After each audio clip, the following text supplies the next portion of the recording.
remember when you asked me if there was anything I was afraid of? I knew it. I knew it. I knew there was something. What is it? Well, it's the part about the water. You afraid of the water? No, I'm afraid of what happens to me when I get around the water. I like to throw people in. Forget it, man. I ain't going in. You held out on me. You the one that's gonna pay. You're going in. You going in.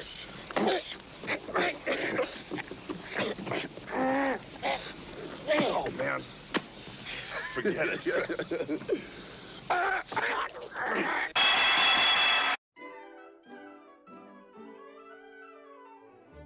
Today we're going to double down on the nostalgia train by pounding two just separate 30-year-old relics together to form a slushy paste as sugary and as bad for your long-term health as the marshmallow ricicles from the 90s. Some of the properties licensed for Spectrum games are downright strange when looked at with today's eyes. These were product licenses bought with a much more localised audience in mind, that of British people. Indeed, games licenses today are a much rarer breed, with even mega franchises like the Marvel Cinematic Universe not having a mainstream video game release since the disappointing Sega games that coincided with the Phase 1 pre-Avengers movies. Games franchises like Call of Duty, Uncharted and God of War have trodden their own path, as opposed to the latter days of the Spectrum, when the full price chart was largely dominated by arcade ports and movie licenses. Back in the 1980s though, the industry was young and perhaps needed a little leg up from things that you were familiar with, be they the chewits you bought in the shop, the darts players you admired from afar with their bellies and their darts, or the content displayed on the 4 television channels of the time, at a point when other distractions like the internet did not exist.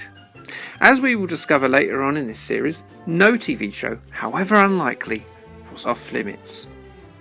For today we're going to take a selection of 3 very different television shows and see how closely their video game adaptations mirrored them, and more importantly, if they ended up being any good or not. The television programmes and their Spectrum adaptations under the spotlight today are a mud-splattered pan-world game show, a high-octane helicopter-based action series, and a delightful dark clay animation.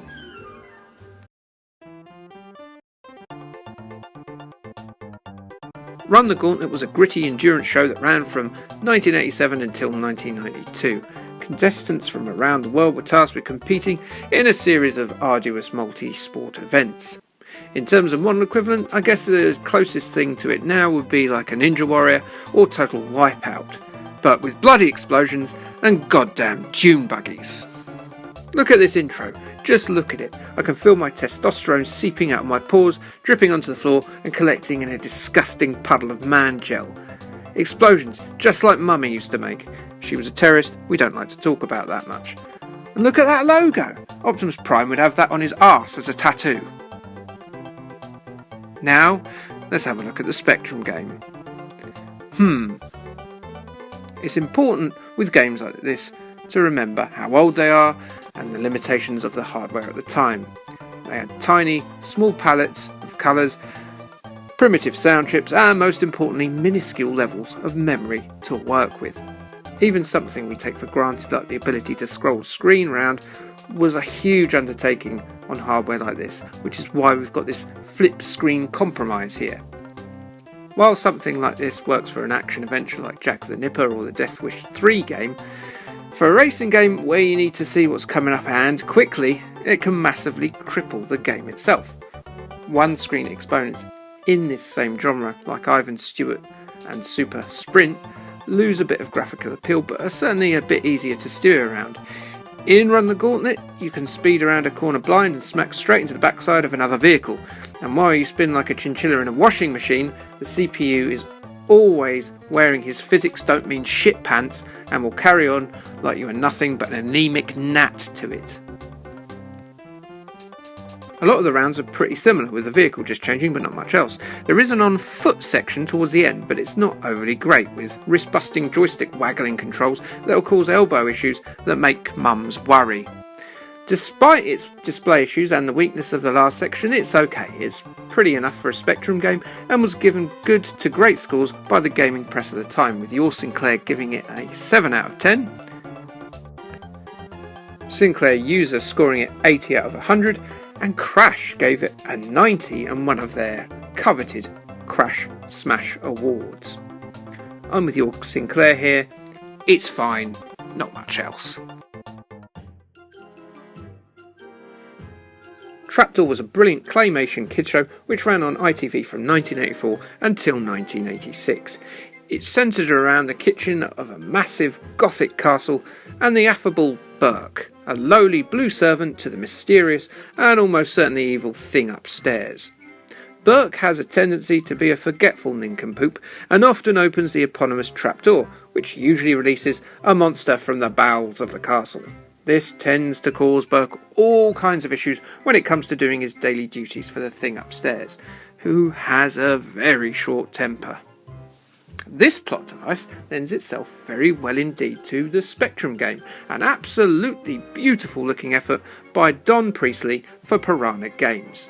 You, as Burke, must prepare various meals for the thing upstairs, and are given a limited time frame to do them in, else it's game over, and Burke is likely to be flattened with a rolling pin and put back in the Play-Doh pot from whence he came. Unfortunately, all of these involve the various kooky creeps from that ruddy trapdoor. What an excellent little character puzzle game this is. It's tough but fair, very pretty to look at for a Spectrum game, and unanimously well received at the time, and rightfully so. Sinclair User gave it 5 out of 5, Crash awarded it the old smash that we've talked about already, and your Sinclair gave it a 9 out of 10. Well deserved praise indeed.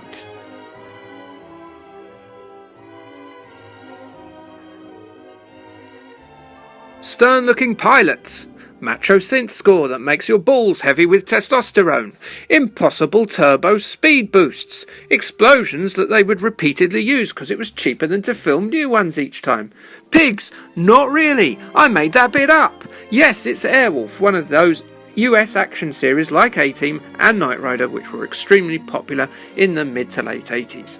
Running from 1984 until 1987, first with Jan Michael Vincent in the pilot seat and later Dick Van Dyke's son Barry. Alright mate! AirWolf saw a crew undertake various missions with an espionage feel, until it was required to blow the ever-living honky-tonk out of trucks and bases with a helicopter that looked like the best toy that your parents couldn't afford to buy you for Christmas. What a great premise! And the game's a stinker. Released in 1984, it does a grand job of mirroring helicopter physics for a primitive game, but very little else. For one, other than feature a helicopter with guns on it, it captures the feel of the AirWolf TV show about as well as staring at an open aperture of a dog's backside. Secondly, it's hard. You hit a brick wall as soon as you hit the second screen. Literally. The first opponent is a regenerating wall, which would be fine if you could shoot straight forward consistently, but you can't. The bullets move look like they've been thrown by a drunk toddler who has to get a ball in a bucket. It makes me cry. I got so annoyed at this that I just gave up. From what I've been able to read and seen on other videos, the difficulty stays pretty high throughout. In fact, there's another wall on the following screen. But apparently it does get rewarding as soon as you get used to the controls. The Crash Smash, they sure handed them out easy, indicates that this might be the case. Though your Sinclair and Sinclair User were very much harder on the game. This was my experience of AirWolf.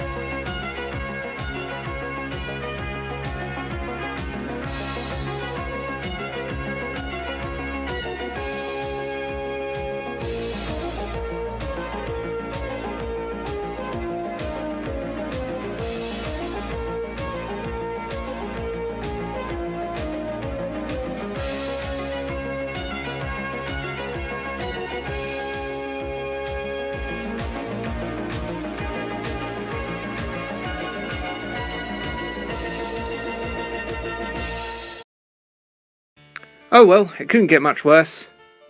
Except if they made a sequel which had AirWolf, but in space. A helicopter. In space. In space. Trapdoor is the best game of the three and takes the inaugural prize, which is a picture of a trophy that a YouTuber with next to no viewers has drawn. A coveted prize indeed. Okay, thanks, bye!